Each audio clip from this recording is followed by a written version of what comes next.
الله أكبر الله أكبر الله أكبر الله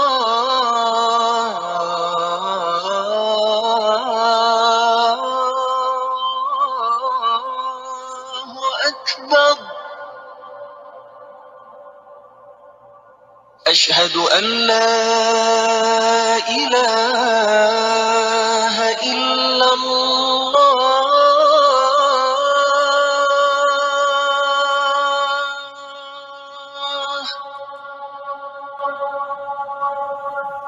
أشهد أن لا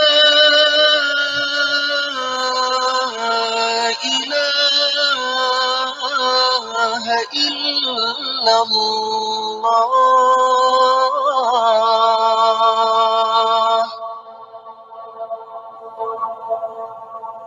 أشهد.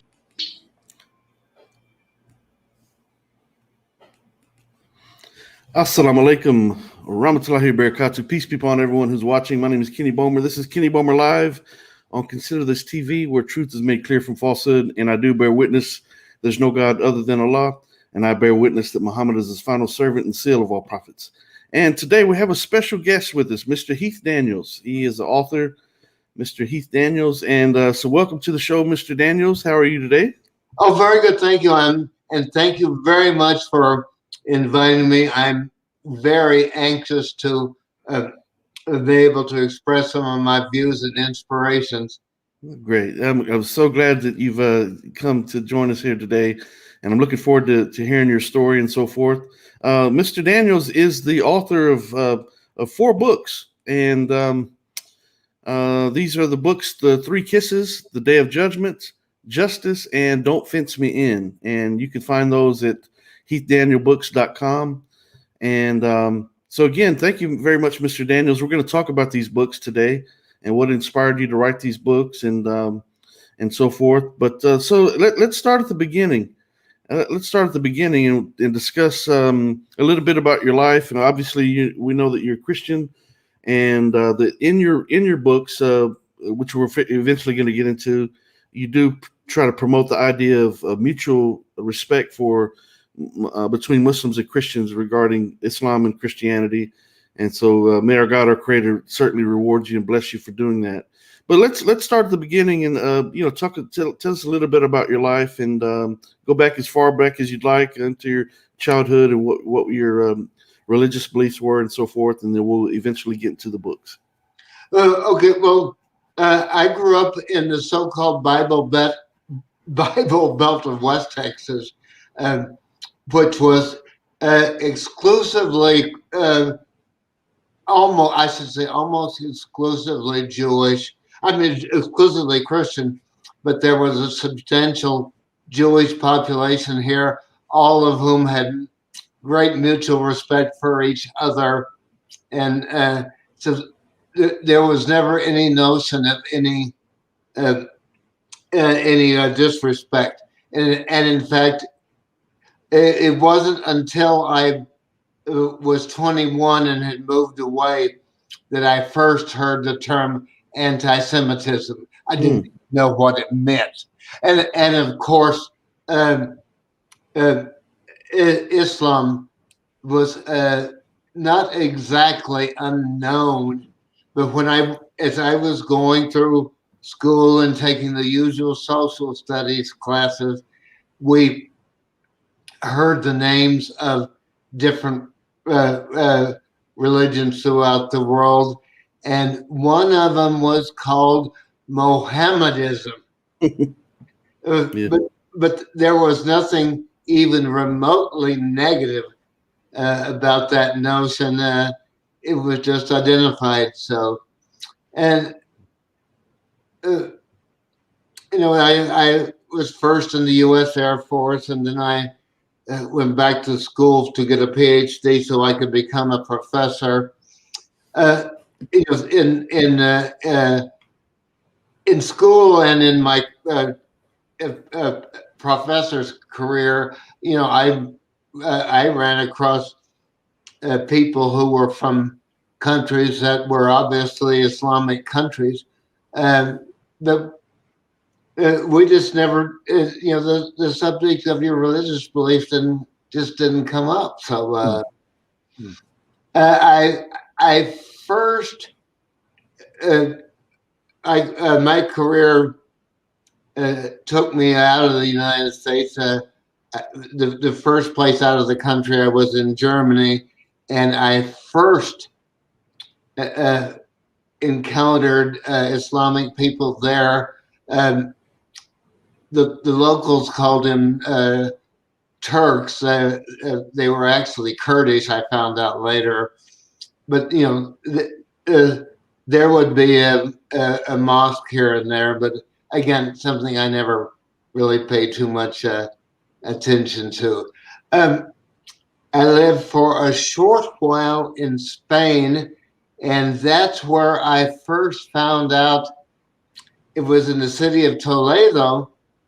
We say Toledo in English, but it was a city that plays equal important tribute to the three major religions: Christianity, Islam, and Judaism.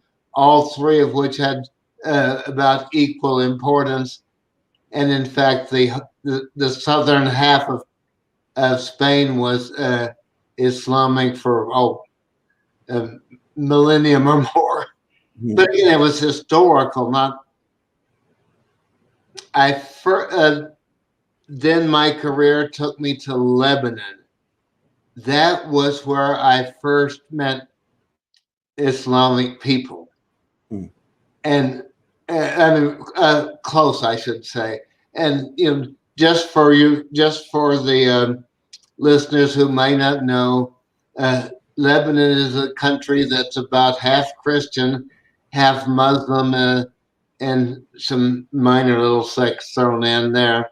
And that's where I had, the students I was teaching, the colleagues I was working with, friends I had. There were as many Christians as Muslims, and they were just good people, and there were very nice churches, but there were also very nice mosques around the way, and that's where I first began to have opportunity to learn some of the fundamental underlying beliefs, and just a smattering of the contents of the Quran, or Koran, as we learned it here, and I said, yeah, okay, that's pretty good stuff, and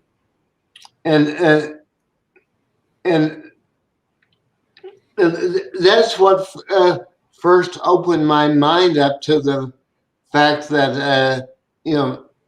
there is a religious belief here that is worth looking at, and there was no attempt whatsoever among the Christians to condemn the Muslims or vice versa. They just had strong mutual respect for each other and went on their way. So. Yeah, so let me ask you. It seems like obviously you've done quite a bit of traveling in your life. So what do you think? I know this is just speculating, but what do you think the your belief about Islam would have been if you had not been so traveled? If you'd have been just state. Matter of fact, I failed to mention that you're a fellow Texan here in Texas here with me. Of course, I'm in the Houston area. I believe you said that you're in Lubbock, correct? Yeah, I live at the moment. I grew up in Lubbock. I moved away and recently returned to Lubbock. So yeah. So if you didn't do all that traveling, do you think maybe your views about Islam might have been a bit more or skewed, or a lot of people who haven't experienced other parts of the world and different, various types of people, they have kind of more of a narrow-minded view. Do you think that might have been the possibility if you had not been so traveled in your life? No, I don't think so. I would have had a lot of ignorance. There were a lot of things that I just wouldn't have known. but at the same time, never anywhere before I traveled and lived outside the U.S., never anywhere did I run across anything that was negative towards Islam or towards Judaism, for that matter. So Yeah, that's great. That's great. That's beautiful. I think, obviously we're dealing with a lot of propaganda in the media that's directed against Islam. And as I mentioned to you, I'm also an author, and I wrote my first book. I've only published one book so far. I'm actually working on the second two, and the second edition of the first book will be out soon. But I pretty much wrote the first book in defense of Islam against all the propaganda. It's titled "Consider Islam Disproving the Patriots of Propaganda." So I was actually addressing the propaganda that's used to address that's basically used to instill certain views in the minds of people. And we know the effects of propaganda and how that's used and how it's been used throughout history to achieve that. So before you started traveling, you started interacting with the Muslims. It seems you already had you're already open-minded to various beliefs and religions and so forth. So you didn't see any of the discrimination or any of the all the ugliness that's involved with it. It seems like you had a pretty clear head in regards to all that. Yeah, no discrimination whatsoever, no negativity whatsoever. I mean, there were a few fellow PhD students who were from countries like Libya and Tunisia. We just didn't even talk about our religious views, but it's pretty clear that they were Islamic. So yeah. And there were when I worked in universities, there were a few other professors who originally came from Islamic countries, especially India. Well, and I mean, India, as we know, is not an Islamic country, but it has a very large Islamic minority.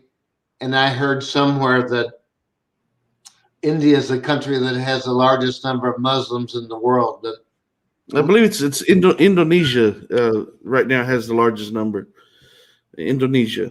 Well, yeah, but so when you started writing, which of the four books is your first book? Matter of fact, let me show those books again here for a second. But which is your first book that you started writing?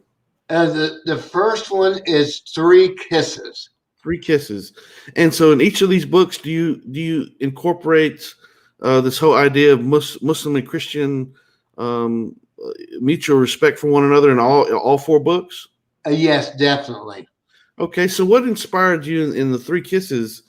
What inspired you to write that? Are these all these religious books? Oh no. They're current event legal thrillers, but I've definitely put in underlying themes under the main process as thrillers, a respect for all human beings, whatever they are, including religious. But I started writing Three Kisses when I was living in Turkey. And the inspirations just came to me that, you've got to write this book about the attempts to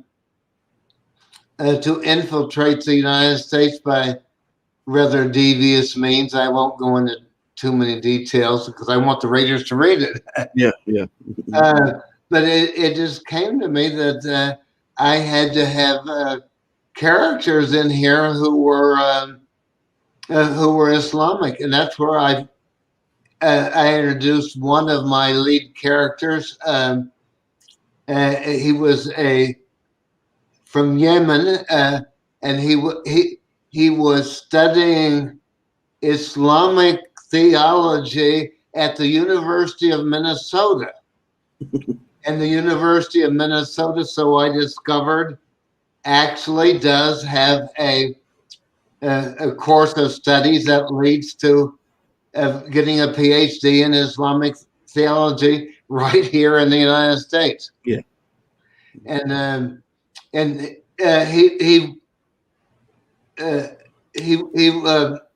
headed himself for being both an imam and a professor of Islamic studies and Middle Eastern studies. And right towards the end of the book, I introduced another character who continues through all of the books, a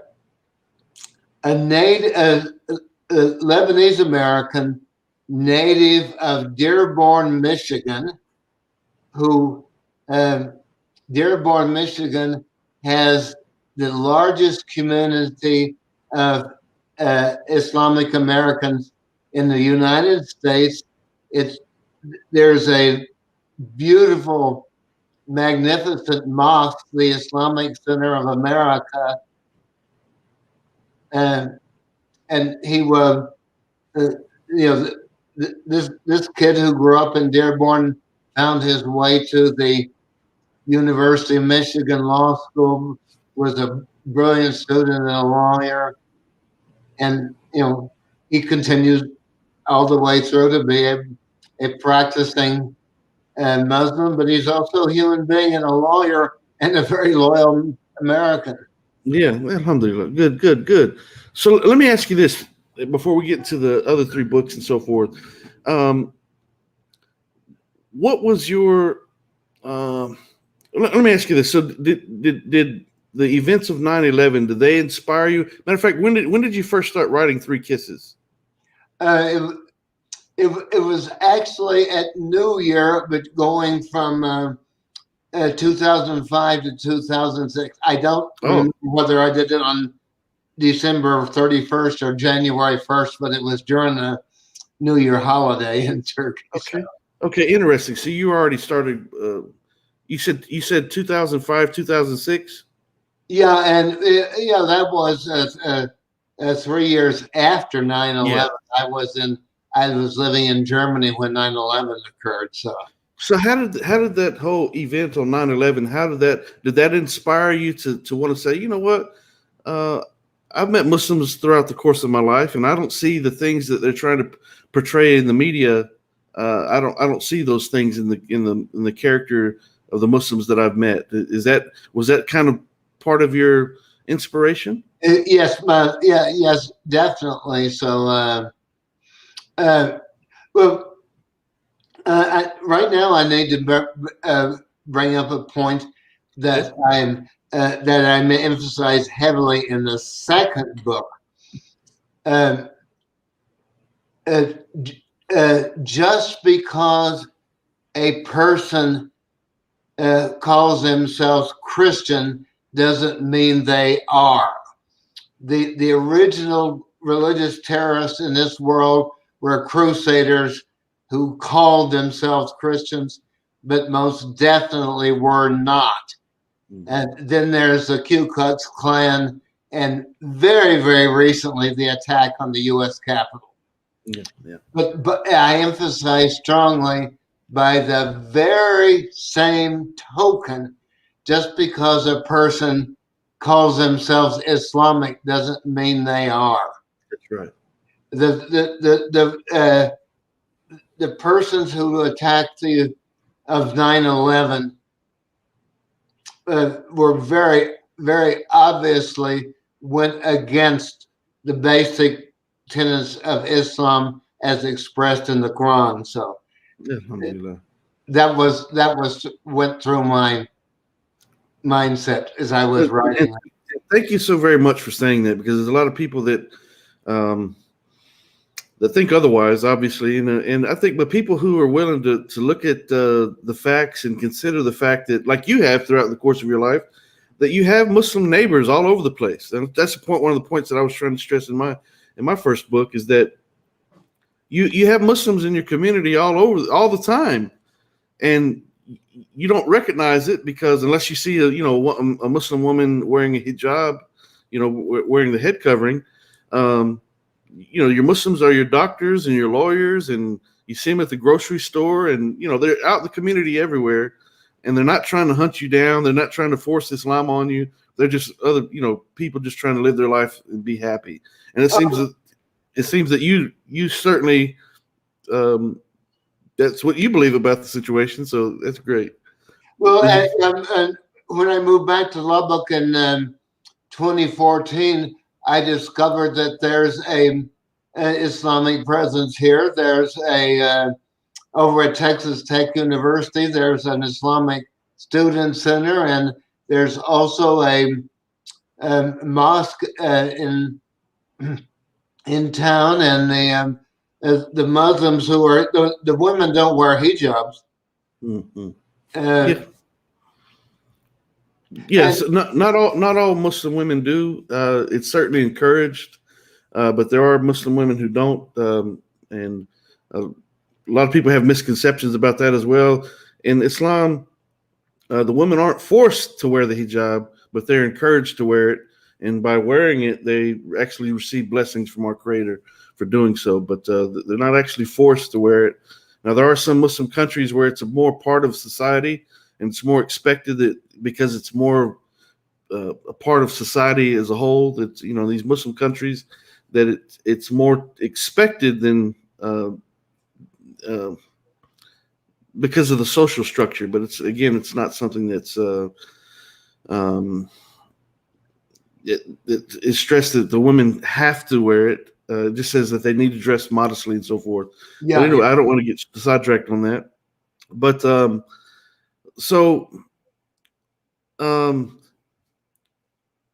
okay. Well, I'll let you go ahead and pick up where you were at. Go ahead. You can pick it up where you're at. Well, okay. Are you ready for me to start talking more about my books? Yeah. So, matter of fact, let me mention again. So we have on today Christian author Heath Daniels, and he is the author of 4 books. The books. Let me bring it back up again. The book. Let me take this down. Having some technical difficulties over here with my. Okay, so he's the author of the book 3 Kisses, which was his first book. And Mr. Daniels, are they in order? Which was the second book? The second book was Day of Judgment. The third one is Justice. Okay, yeah. The So they are in order. one is Don't Fence Me In. Yeah, and if you're interested in reading these books, these are fiction books. But what Mr. Daniels has done is he tried to demonstrate through his writing a mutual respect between Muslims and Christians, and Islam and Christianity. And so may our God, our Creator, certainly bless him for trying to do so, and trying to, just plant one seed at a time for every reader. But if you'd like to read his books, you can go to heathdanielbooks.com and find his books there. Are they also on Amazon, Mr. Daniels? Yes, they're on Amazon and many other places. Your local bookstore can order them. They're just readily available lots of places. Okay. So once again, Mr. Heath Daniel and his books, and so yeah, let's go to the second book, The Day of Judgment. The Day of Judgment happens to be the name of the 15th chapter of my book, so yeah, let's hear about this book, The Day of Judgment. Well, okay, let me backtrack just for a second. The title of 3 Kisses comes from the Arab custom that men, upon greeting each other, will exchange 3 kisses. Yeah. On the cheeks. Yes. And in Lebanon, Christians give them to Muslims, Muslims give them to Christians, and it's just now, admittedly, Islam is a whole lot more than just merely Arab. But Islam started among the Arabs, and I was in an Arab country. Okay, Day of Judgment.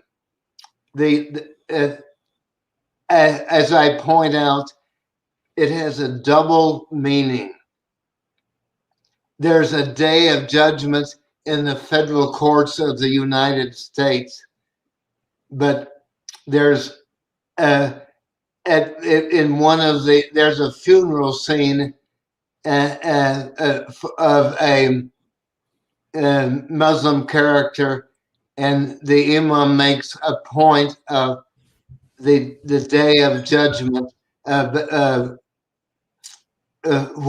the deceased will encounter Allah. It's very definitely an Islamic concept. I mean, Christians have concept of day of judgment too, but in this book, it's very definitely Islamic. The characters are Islamic. Okay. And they're well integrated, adjusted people who are living in rural America. Very interesting. Very interesting. I want to mention again that if you'd like to read Mr. Daniels' books, you can go to heathdanielbooks.com. You can find them on Amazon and, matter of fact, your local bookstore. And if you'd like to tune into this broadcast later, you can go to Kenny Bomer Live on Consider This TV, and it will be up, and you'll be able to find it anytime on YouTube, God willing. So, it sounds like the book, The Day of Judgment, does it sounds like it's more centered around Islam than anything. Is that true? Yeah, that's true to some point. I won't say centered around it, but there's a strong element going through it. So okay, very interesting. It involves Palestinians in the United States, as well as the other characters I've mentioned. So okay, all right. I don't want to. I'll answer any questions as best as I can, but I don't want to say too much. So you don't want to give the theme of the book. I understand that completely. I want them people to read them. Yeah. So let me ask you this. I probably should have asked you already. So what, out of all the topics to write about in the world, what made you write along these lines with your books? The inspirations just came into my head, and I wouldn't get any peace until I sat down and started writing about it. That's great. That's wonderful. Being a writer myself, I feel the same. It's almost like it's an obligation that you were assigned to do. That's something that you just have to get done, and so I certainly can relate to that. Okay, so is there any more you want to talk about the book, The Day of Judgment? No, nothing that I think I want to talk about right now, but it's got because I really want people to read it. Yeah, people to read it. But it too involves people who want to infiltrate the United States and do nasty things. Yeah, and who are these characters, the antagonists in the book? So who are these characters that are trying to infiltrate? Are they people that are posing as Muslims? Yeah. Okay. But a common theme, is that Russians are behind all of them. Okay. So so you're stressing in the books that even though the narrative is that it's the Muslims, quote unquote Muslims, that are trying to come and infiltrate, these people that are actually trying to infiltrate aren't actually Muslims. They're just taking on the name Muslims. Oh yeah, and they have the Russians are in the background supporting them. The puppet masters in the background pulling the strings. Yeah. Okay. All right. Very interesting. I think I want to read these books myself. Let's talk about the book Justice. And I see as a Texan that you've got the Alamo, so we got to certainly remember the Alamo. It looks like that's what you've done. So tell us about the book Justice. Okay, well, one thing is that there was a popular song way back in the late 1940s. I can just barely remember it as a kid. The title and the lyrics were "Across the Alley from the Alamo."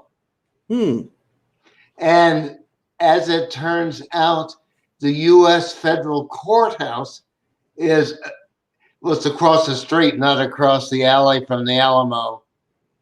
And that's where justice is supposedly being handed out. Okay. Okay. And the reason it's in San Antonio, I told you about my brilliant young character, the brilliant young attorney who works for the U.S. Attorney General, the Islamic guy from Michigan. He's reached a point in his career. He's working at the headquarters in Washington. And he's reached a point in his career where the only he can't go any further in Washington until someone dies or retires. So the next most logical step is to go to one of the judicial districts.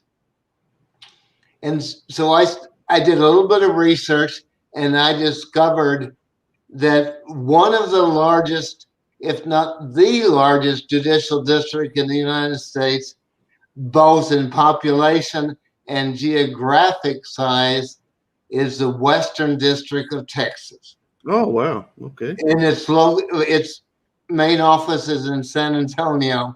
And I says, well, I grew up in Texas. I certainly know a lot about it, so I think I can write a good story. There you go. There you go. But this is not a Texas story, but it is set in Texas, and there's a little bit of a musical connection with across the alley from the Alamo, because that's where the federal court is located.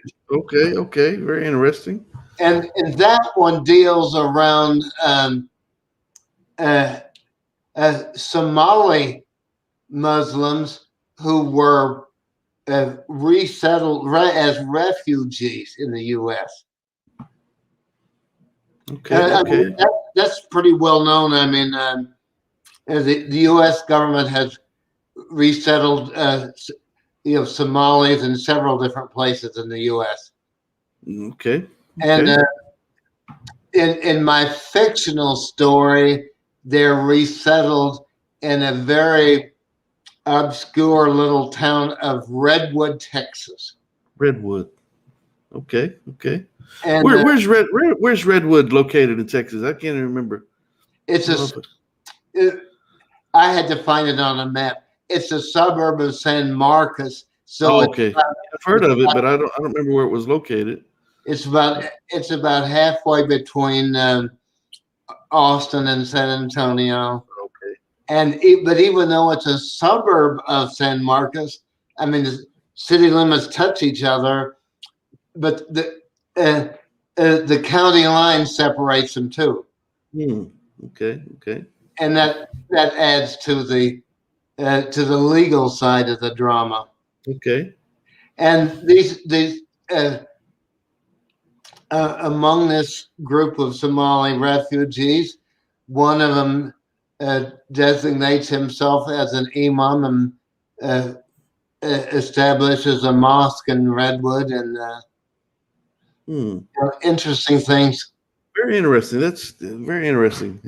I'm intrigued by the fact that you've written 4 books that incorporate these things in each of these books. It's an ongoing theme, and it really demonstrates a mind that's open, and a heart for that matter, that's open-minded to this mutual respect and so forth. And I just, that's something I really appreciate. So what about the book Don't Fence Me In? Tell us a little bit about it, unless you have any more you want to talk about justice. No, I'll gladly answer questions. Maybe I'll answer questions if it doesn't give away the story. There you go. Don't Fence Me In. Some of the background. I took that picture myself. That fence is in the U.S.-Mexico border, it's in El Paso. It's physically located in the state of New Mexico, but it's within 2 miles of downtown El Paso. Anyone who knows anything about El Paso knows that it spreads across state lines. Mm-hmm. And that's Ciudad Juarez in the background, and the United States in the front in the background, and there it is actually, it's this time it's the Russians directly infiltrating the United States by digging a tunnel under that fence. Okay, very interesting. Go ahead. There's a little bit less of an Islamic connection in this one, but the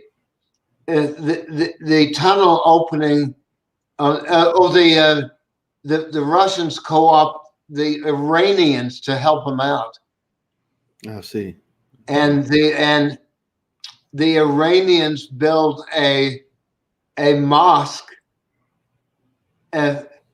which it's a purported mosque, but it's actually the tunnel opening on the U.S. end of the.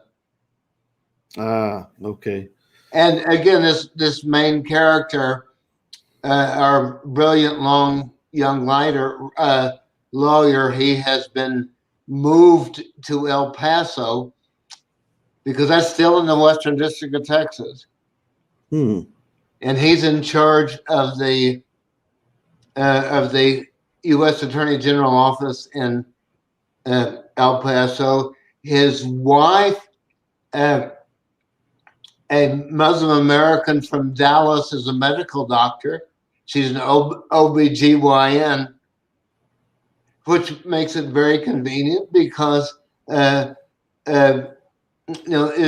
Islamic women don't like having men treat them. Yeah. And so she's established a good career for herself of treating women in general, but Islamic women. So yeah.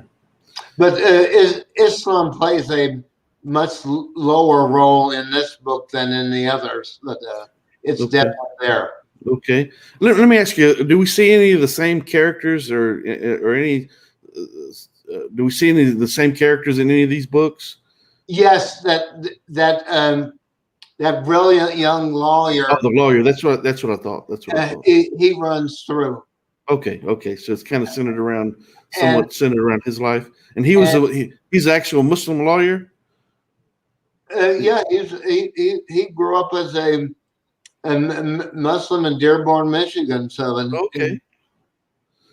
The imam, the one who has a PhD in Islamic theology, he has much lesser roles, but he goes through these books too. Oh, okay, great. And then I introduced this woman, the young woman who's a medical doctor.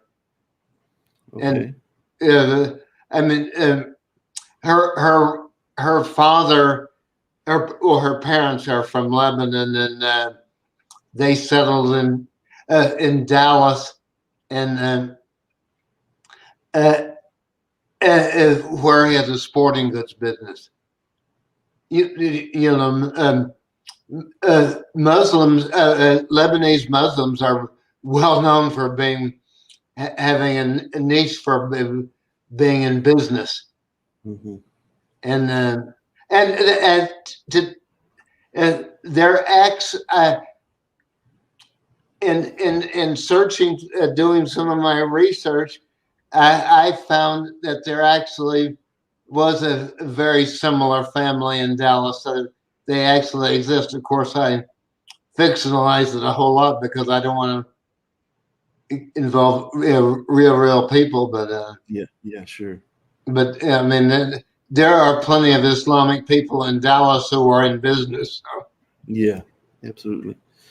Okay, so I'm interviewing Mr. Heath Daniels. He's the author of 4 books, and they all are centered around a similar theme, which is trying to break down the misconceptions about Islam and trying to show mutual respect between Christianity and Islam and so forth, and Judaism for that matter. But so it seems that you've introduced in these books the idea that the narrative is that that there's an underlying enemy that are posing as Muslims, but the books go about through the course of the books go about dissolving the idea that these are actually Muslims that are doing these crimes are up to no good. The true Muslims, the true identity of the true Muslims, comes out and kind of overrides and dissolves that whole idea that Muslims are actually the true antagonists, the bad guys in these books. Yes, exactly that. Okay, great. That's beautiful. That's beautiful. Good. So, because what happens is, I think this is beautiful and wonderful because what happens is some people will pick up such books, and of course, if they don't go about reading the back, or if they just know superficially what these books about, there are literally some people that will buy books simply because they want to know more about these Muslim people. Well, how do they operate? And the negative things about Islam and so forth, that kind of feeds into their mentality. But with a book like this, slowly they're beginning to see throughout the course of the book that what they've been believing about Islam is actually not the truth. And these characters that are positioned as the enemy and labeled as the enemy, these people aren't really Muslims to begin with, because what they're actually doing goes against all the Islamic principles that we see that are taught in the Quran and through the example of the Prophet Muhammad, peace be upon him. So I think it's brilliant. It's truly brilliant. Matter of fact, I'm going to make a point to buy all of these books and read these books, and we'll talk about them again down the line. So, Mr. Daniels, when did you start writing Three Kisses again? You said 2004, 2005? No, it was right at New Year 2005 to 2006. Okay. And I don't remember whether it was December 31st or July 1st. It was one of those 2 days. And so what is before you started writing, it's a big endeavor. Being a writer, I know it takes a lot of research. It takes a lot of time. It takes, you got to be devoted to it and so forth. So what inspired you to the first thing I want to ask you? Matter of fact, I'm gonna post a link for if people would like to come on and ask Mr. Daniels some questions about his books and kind of what inspired him and so forth, maybe some things that we haven't covered. I want to leave an opportunity for some other people to ask some questions of Mr. Daniels. So if you'd like to do that, get your questions ready. You can post them in the chat if you'd like, or I'll send you a link and you can actually come on and speak to Mr. Daniels yourself. But Mr. Daniels, taking on the finally deciding that you're going to write a book, that's a big step. And then to incorporate the topic that you did is very intriguing in my mind. So what actually inspired you to want to write a book to begin with, much less the topic? What inspired you to want to write a book to begin with? Well, the simple answer is that the inspiration just came to me, and I wouldn't have any interpersonal peace until I sat down at my computer and started. But to add a little bit more to that, when I was a student at Texas Tech University, it was called Texas Tech College in those days. I mean, more years ago than I want to tell you. But I took the required English courses, except that I was a good student and I had an advantage. I had the opportunity to take the advanced freshman English, and in that class we were required to write, short stories or little snippets, and that was a fun class. Okay. But after these were writing about fiction. Yeah. Okay, but that soon left me. during my career as a professor, you know, the old adage of publish or perish. Yeah. Yeah. And I wrote a lot, but they were all academic research type things. Sure. And that is the primary reason why I use this. Heath Daniels is a pseudonym. It's not my actual name. Yeah. Yeah. You told me I that. told you that. Yes. But the reason for that is because, you know, as a professor, I had to publish or perish, and I had written quite a bit uh, under my actual name, and I didn't want readers to confuse the two. Yeah. Yeah. I understand. So I'm not intimidated by writing, Yeah. and the inspiration just came to me. Is that you've got to write this? You got to write this. You got to write this story. And I said, okay. It was during the New Year holiday in Turkey, and I didn't have much else to do. So, How long did it take you to complete the first book? that one took me quite a while because I was working a full-time job, and then I moved from Turkey to Sweden, and to Finland and Sweden, and you know I was still working full-time during that. So Sure. that one took 2 or 3 years, and there's very much of a learning curve experience here. Sure. No, I understand completely.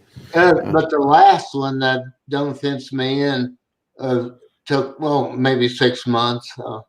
Okay. Okay. And others were, you know, everyone took a little bit less time. So Who did you publish through? Did you self publish or did you publish self through? You what now? self-published. Self published. Okay. Okay. That Oh, that's kind of the route that most authors are going nowadays. Unless yes, you're a top tier author, the companies aren't going to get behind you and push you and promote you. Matter of fact, you're going to have to do a lot of the promotion yourself anyway. So, self publishing is become more and more common, whereas it used to be just the opposite. People it used to be a different ball game. But so.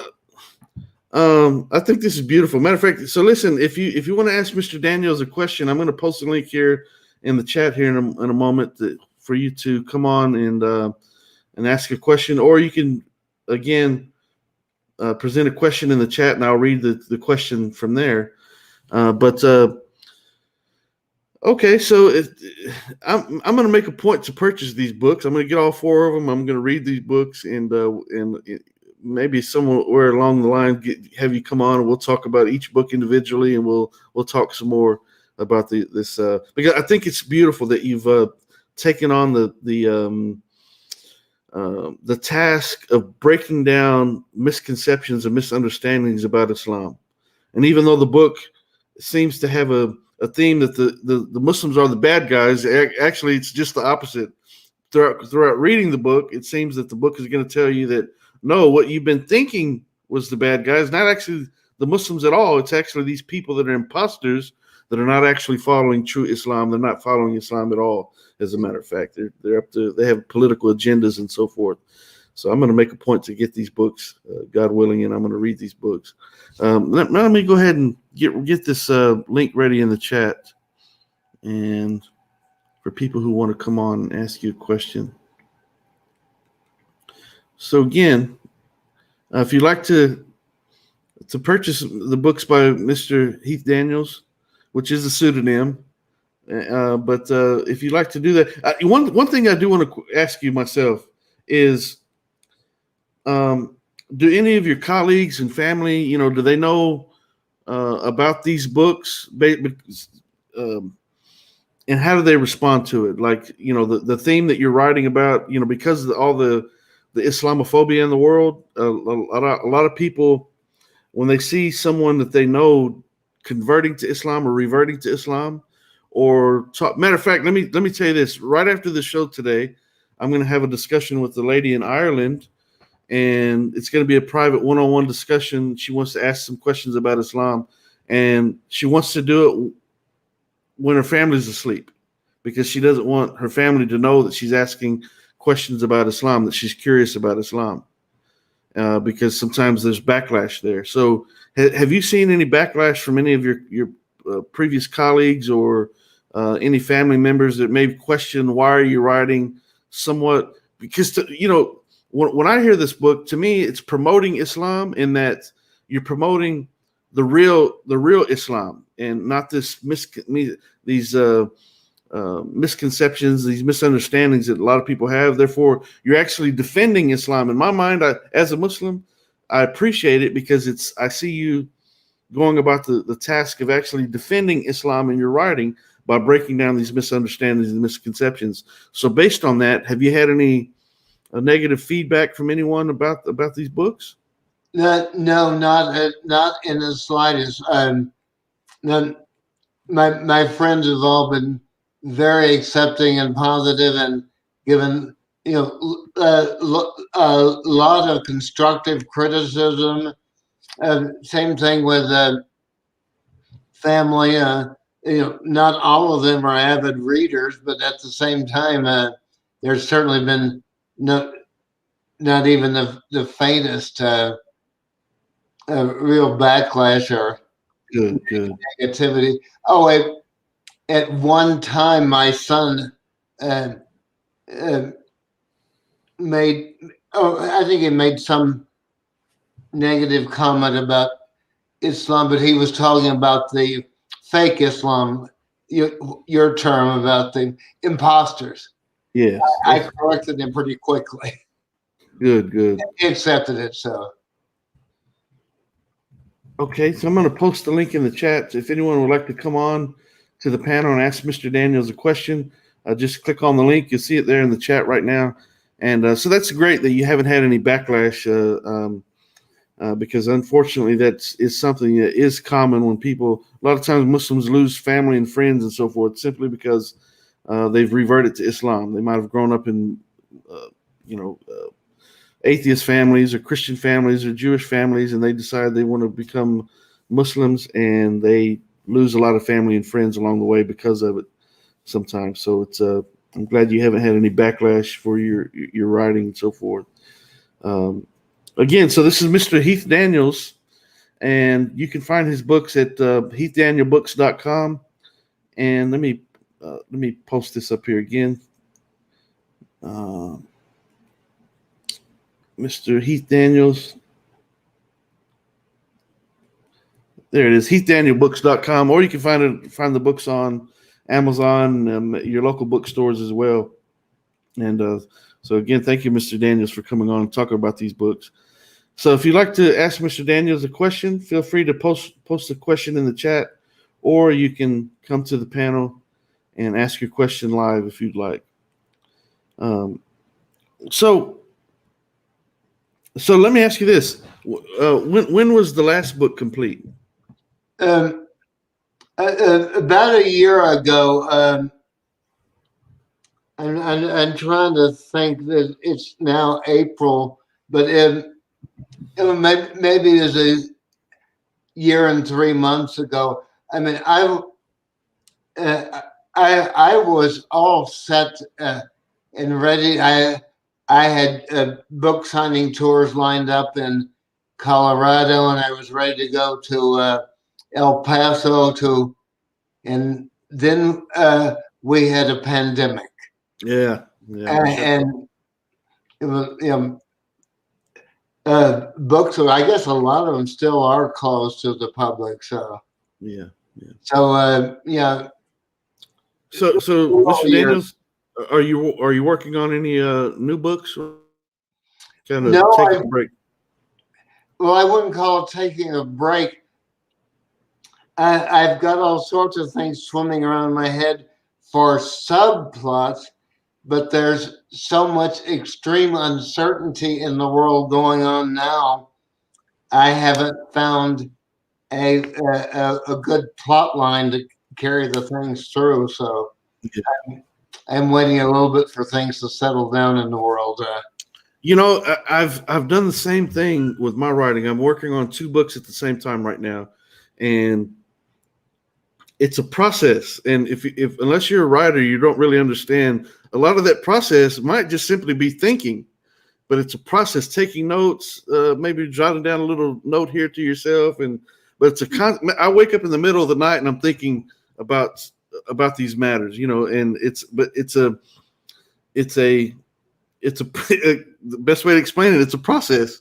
So you find yourself doing a lot more thinking than actual work sometimes as part of that process? Yeah, a lot of things. I'm spending a lot of time on promotional activities, getting the word out. But I'm waiting for the inspiration to hit me as to how am I going to put all these little pieces that are floating around in my head. How am I going to put them together in an ongoing plot? And am I going to keep the same characters? And if so, which ones? And what are they going to do? And that type of thing. So. Okay. I see we do have one gentleman backstage. He's a Christian by the name of Danny Daniels. And we're going to bring him on, let him ask a question if he would like. And let me bear with me 1 second. I said Danny Daniels. Daniel Davis. Danny Davis, welcome to the platform. Hey, how you doing, Kenny? I'm doing great. You have a question for Mr. Daniels? Yes, I do. Mr. Daniels, first of all, pleasure seeing you, listening to your talk. I just, quick question. It seems like you're on here promoting respect between Islam and Christianity. I'm not sure if you're aware, but in Mecca, Christians are not allowed to go there because they're considered najis, which is like beyond filthy. So could you name a place, a Christian place, where Muslims would not be allowed to go for similar reasons? I don't know of any. And I haven't gone out to deliberately look at this topic, but none has come across my mind. I think in the Vatican, I think an individual Muslim might be accepted to come in, but I don't know that they would be wildly enthusiastic about having Muslims visit. But the Vatican is the only place that even slightly and remotely that I can think of where Muslims wouldn't be accepted. Okay, let me make just a quick point about this in regards to why Christians may or may not be allowed in Mecca. For one, we know that Islamophobia is a $1 billion cottage industry in the world, and so therefore there's a lot of Christian missionaries, and they go into countries that are Muslim countries and other countries, and they do a lot of Christian missionary work, and they feed the hungry and shelter the homeless and so forth. All those things are beautiful, but they also do a lot of propagating about Christianity. And quite simply, there's no need for the Christians to be there if that's what their agenda is going to be. They're not coming there to worship Allah, which is our God, our Creator, and therefore there's really no reason for them to be there. If they did go there, what would be their intention for being there? So it's kind of an open shut case, Danny Davis. But thank you for your question. Okay, so if you have a question for Mr. Daniels, feel free to click on the link that I posted in the chat. Matter of fact, I'll try to post it again. In fact, you can see it right there. But if you'd like to ask Mr. Daniels a question, feel free to do so, and we'll wait and see. So again, in regards to the question that he did ask, I think you kind of touched on, you brought up a good point, Mr. Daniels, with the Vatican. Obviously, there's no reason for a bunch of Muslims to come to the Vatican. What's the point other than just having dialogue and conversation? But Muslims don't go about their lives.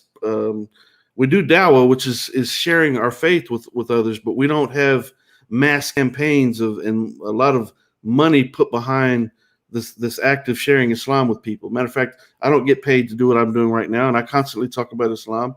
It's a part of what we're obligated to do as Muslims. It's an opportunity for us to share our faith, but there's not billions of dollars behind Muslims doing this. And so you bring up the Vatican. I mean, obviously there'd be no reason for a bunch of Muslims to go to the Vatican. What would they do there? What's the point for them going there? The same token for Christians to come to Mecca, what would their agenda be?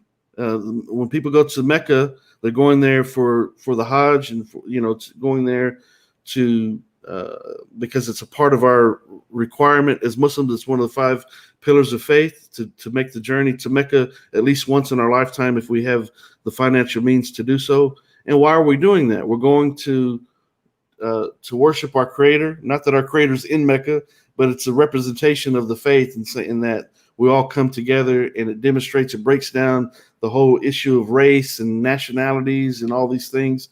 And you're able to be affected by all these different people from different races and places coming together to worship our Creator and our Creator alone, associating no partners with Him and so forth. And so that's why people go to Mecca. And so Christians obviously aren't going to Mecca to worship the Creator. So there's really no reason for them to be there. But with that said, there's other, as Mr. Daniels has demonstrated throughout the course of his life, he's been to many Muslim countries. He's been to Turkey. He's been to other Muslim countries where Muslims and Christians work hand in hand, where you'll see churches and you'll see synagogues, you'll see mosques, masjids. So is that your experience, Mr. Daniels? Oh yes, that's exactly my experience. And for what it might be worth, I've been in Syria many times. I've been in Jordan. I've been in the United Arab Emirates. I've been in Bahrain. A brief stop in Kuwait. So Mr. Daniels, in those places that you've been to, I haven't been blessed with the opportunity to go to all these various places. I've been to Afghanistan, I've been to Germany, and Mexico and so forth, but haven't been by no means as traveled as you have been. But did you see any Christians being persecuted in any of these Muslim countries? Oh, absolutely not. None whatsoever. I didn't think so. And in fact, in Dubai, I attended a Christian Easter service. Yeah. Let me ask you this: Were you in any of these Muslim countries in and around Christmas at any time? Turkey. No, in Turkey. And did you see Christmas lights and so forth? I saw New Year's lights. I saw New Year's trees. And Father Noel brought gifts to little children on New Year's Eve. Very interesting. In Ankara, that's where I lived, in Ankara.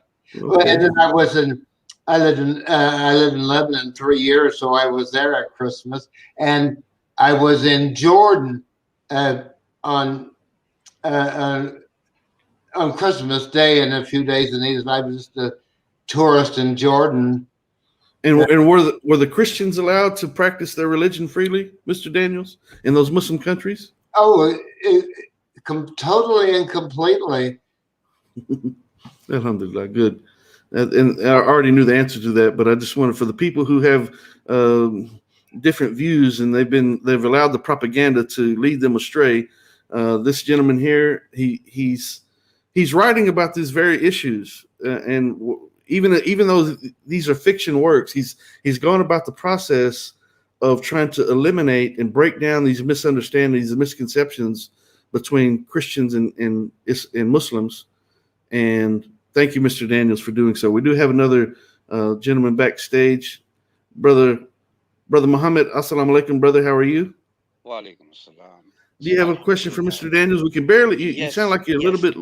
Your volume's a little bit low. But Okay, go. is it there you okay? go. That's wonderful. There. Yeah. Oh, thank you. It's so nice to see Mr. Daniel and very, very inspiring to hear that your honest work is going on. We wish you all the best, and if rest of the work is still on the way.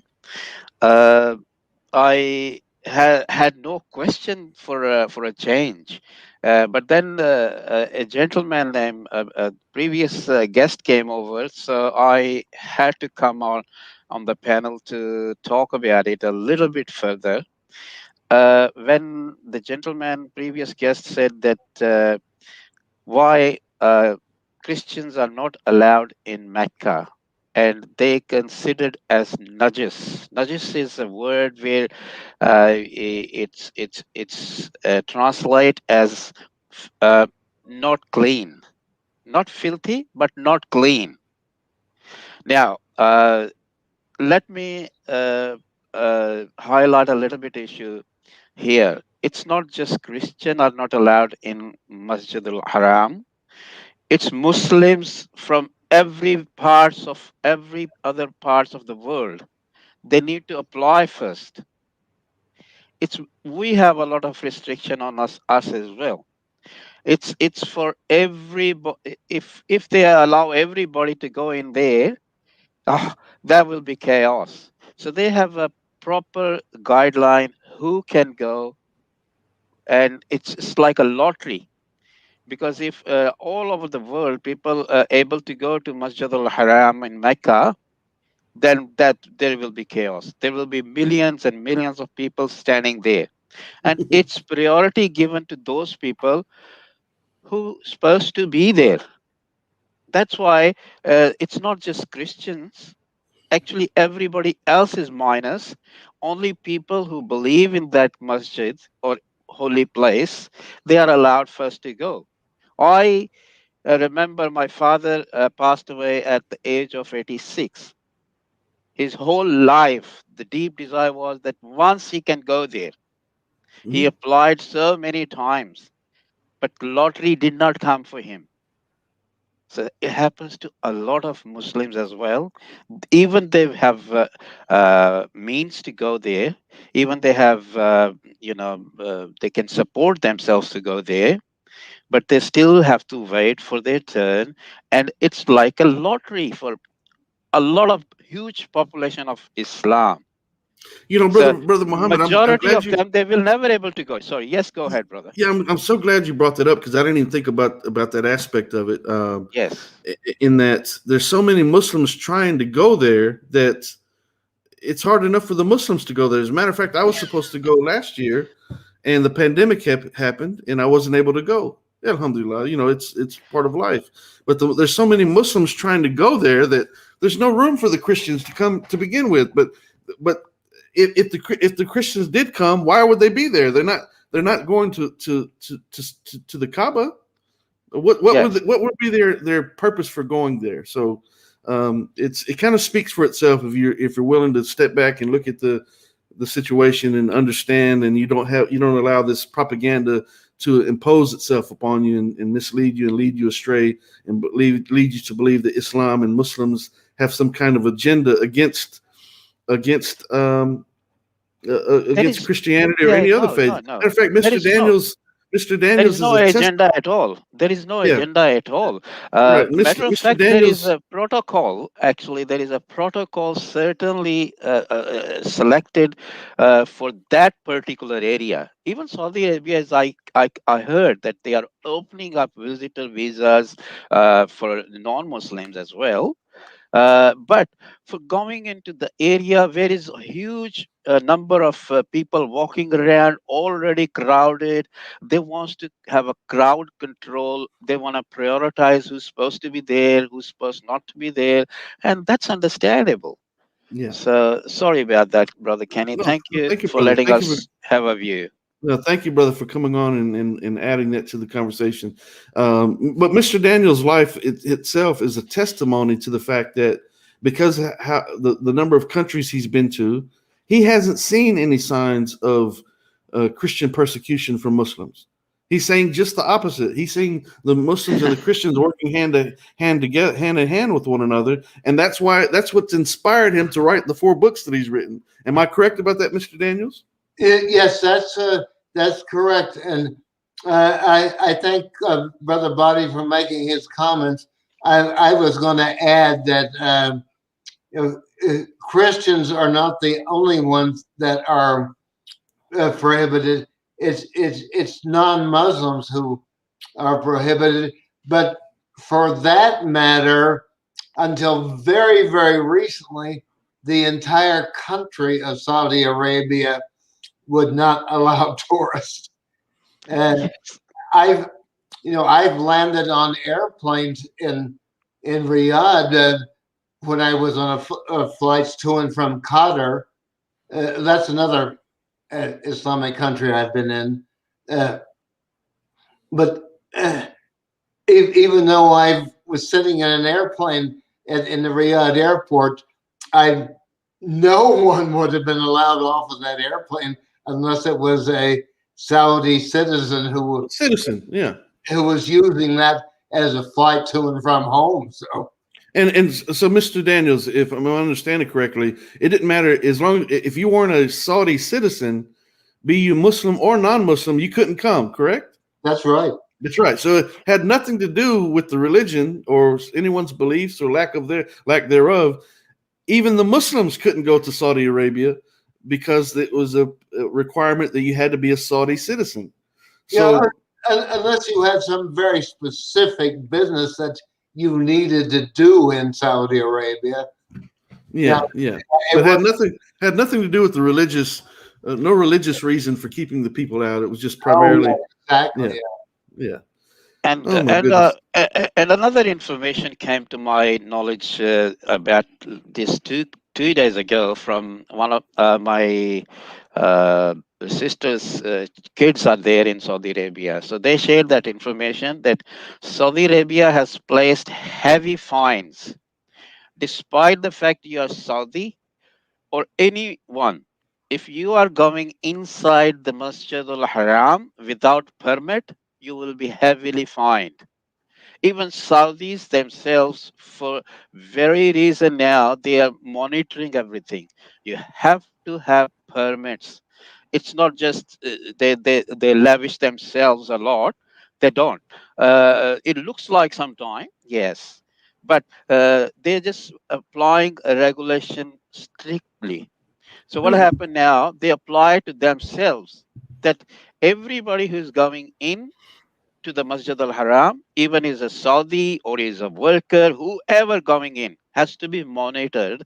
And if you have no permits to go in, no permissions to go in, you will be heavily fined. And if you are caught again, as we know, they have severe punishments for and now cheating. let's flip the script on this for a moment. Let's go to 2016 when Donald Trump first took over the presidency, and just a matter of 2 or 3 days after the presidency, what did he do? He imposed the Muslim ban. Matter of fact, I was here protesting in Houston at the George W. Bush Intercontinental Airport here in Houston, protesting against this. And I've seen firsthand the families there waiting for their family members and broke down crying and because some of the Muslims, listen, some of the Muslims that were from here, but they could not get back over here because of this Muslim ban, and it was crazy. Okay, but look at the hypocrisy of it all, where someone comes on and obviously we know this individual who's come on this panel before making these types of comments and so forth. So it's to be expected from certain individuals. But look at the hypocrisy. You're trying to accuse Islam of doing something that a nation such as the United States is supposed to be the melting pot of the world, the great melting pot as it calls itself, meaning that all people from all places are supposed to be able to come here. But wait a minute, right now as we speak, we have Mexican immigrants on the border of Texas. Matter of fact, I'm sure Mr. Daniels probably mentions a little bit about this in his book, I would assume, on Don't Fence Me In. But these right now, as we speak, we have Muslim families that have been labeled as rapists and murderers and gang members and so forth. These people are trying to do what? Trying to come to this great quote unquote melting pot that we call the United States to make a better life for their families, just as the European settlers did in the 15 to the 1800s, coming here to America and killing all the natives and so forth, and using the blacks and the Japanese to build, the Chinese rather, to build the railroads. And then in 2016, in the United States of America, we have a quote unquote Muslim ban. Now, look at the extreme hypocrisy here. Now, Brother Bhatti and myself, to the best of our ability, even Mr. Daniels, have demonstrated with his example, Mr. Daniels demonstrating the example of the Vatican. Why would a bunch of Muslims need to go to the Vatican when it's a place for the Catholics and the Christians to go to? That's their place of worship. That's where they go. Why would a bunch of Christians need to come to Muslim when it's filled with go to Mecca when it's filled with Muslims trying to get there, and many of the Muslims that are trying to get there, they can't themselves get there. So what? Why open the door to Christians and people of other faiths when there's so many Muslims in the world trying to get in? So it has nothing to do with religion. But on the flip side, again, in this country that's called quote unquote the Great Melting Pot, that calls itself a Christian nation, and this is not an attack against Christianity, because obviously we know a man like Donald Trump, he's not a very good representative of Christianity by no means, but imposing a Muslim ban, what is that? That's a direct assault against a religion. That's a direct assault against an entire religion, and most of these people have nothing to do with any form of terrorism whatsoever. Just as Mr. Daniels is trying to break down these misconceptions in his book.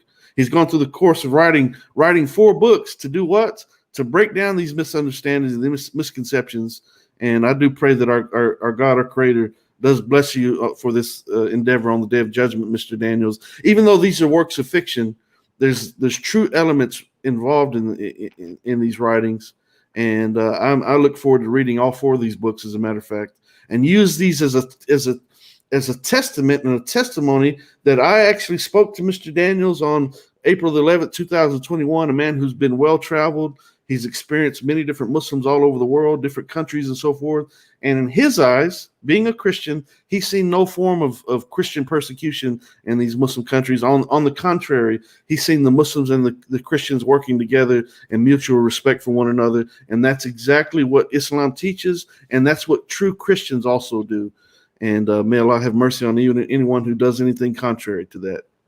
So had to excuse me for my little rant there for a second, but it's very important. So if you have a question for Mr. Daniels, feel free to click on the link that I posted again, and bear with me one second, and feel free to ask him any question that you like.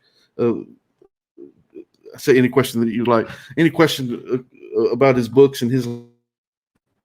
And again, if you'd like to read the works by Mr. Heath Daniels, you can go to heathdanielbooks.com and find his books there. You can go to Amazon.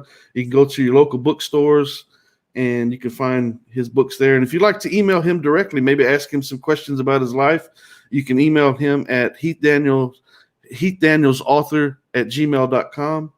And I'm sure he'd be glad to hear from you. And matter of fact, give him some reviews for his books on Amazon and Goodreads and so forth. Those are very valuable, very important that you do give those reviews and so forth. So, Brother Kenny, matter of fact, I heard you were discussing and mentioned that the majority of population of Islamic faith is in Indonesia. mm-hmm. And actually it's sitting all the way to Malaysia and Indonesia. My favorite countries are those places. They are really, truly Asia. When Corona didn't hit, we regularly kids go there for holidays. And we've seen, for example, Malaysia. Let me talk about a little bit about this country. It's a beautiful country. It's every kind of a culture or faith you will find in that country, and they all living side by side very happily. And on the top of that, uh, we happened to end up there in November late. Uh, 2000, probably somewhere 18. Okay, before Corona hits us. I realized every hotel we stayed, there was a huge tree of Christmas already settled. I said, wow, this country is majority population is here Islamic, and they have set up all the Christmas trees everywhere way early. Mhm. So I asked the hotel management, I said, wow, this is a humongous tree here. So how many Christian population actually come into your hotel? They said maybe 1%. Hmm. So saying that, that country, Malaysia, has over 40 public holidays in a year Hmm. for every faith. Their major events, they all have, the whole country will have public holiday. And this is a Muslim Huh. country. This is a Muslim country. Yeah. If that And if that doesn't speak for itself, I mean, it's alhamdulillah, it's beautiful to and me. brother Daniel, I'm a citizen of Australia.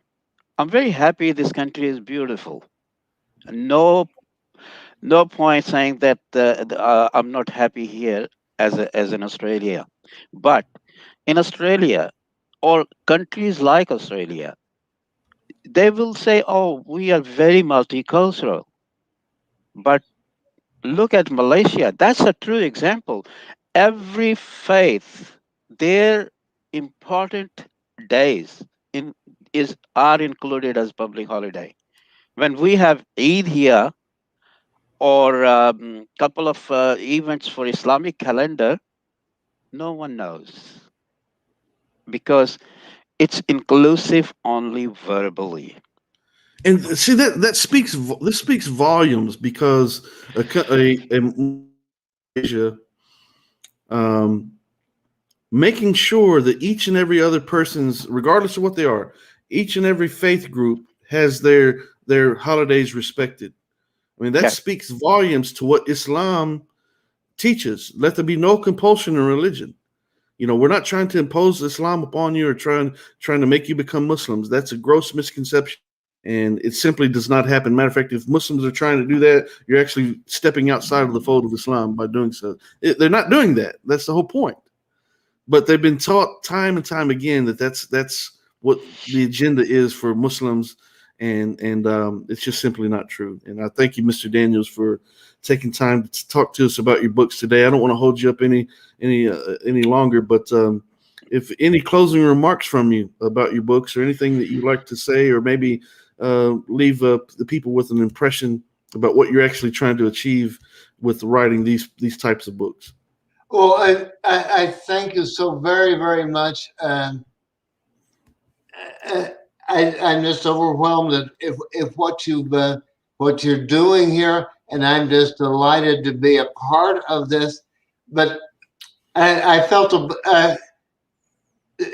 maybe my parting comment comes right exactly what Brother Body was saying in the second book, which is Day of Judgment, and in the final book, Don't Fence Me In.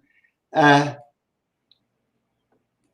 my Islamic characters are hosting Eid al-Adha gatherings in which they are inviting all their co-workers and friends, Christians, Jewish alike, and inviting them to celebrate in a meal of serving the traditional lamb that goes along with Eid al-Adha.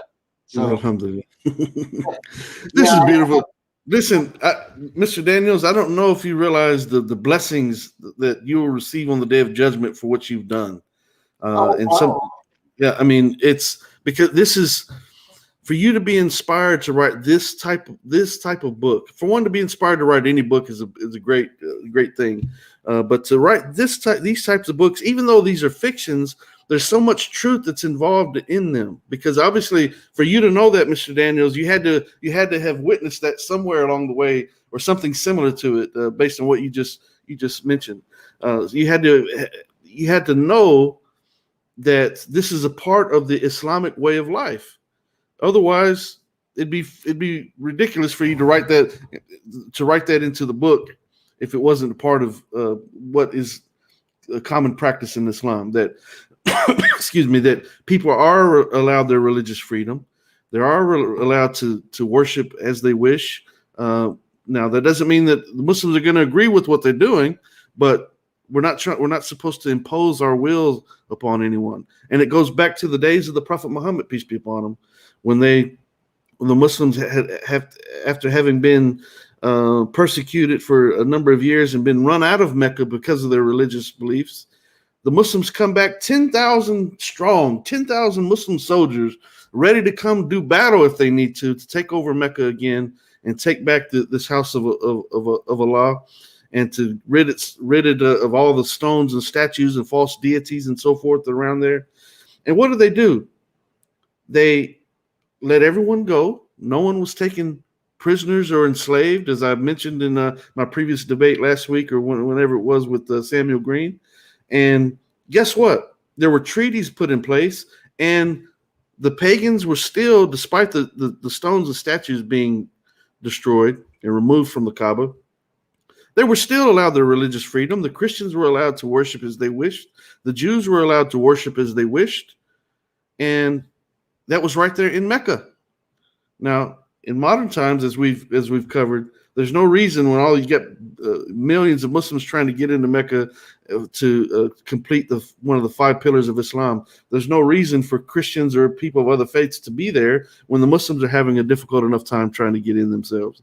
So, Mr. Daniel, the blessings that you're going to receive on the Day of Judgment, I can just imagine they're going to be immense. Just simply for anyone who's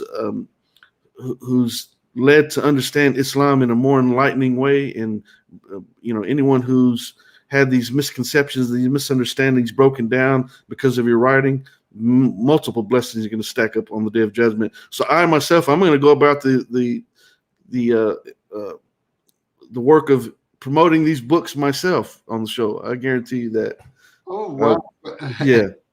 I'm going to buy all these books. I'm going to read these books. I'm going to leave reviews about these books. I'm going to talk about these books because these books are very important. Even though they're fiction books, the content within them is so vital and important. As a matter of fact, if you look closely, let me show the books once again. What do we see? What do we see right there on the Day of Judgment? What do we see? We see the name of Allah. Is that the name of Allah that I see there, Mr. Daniels?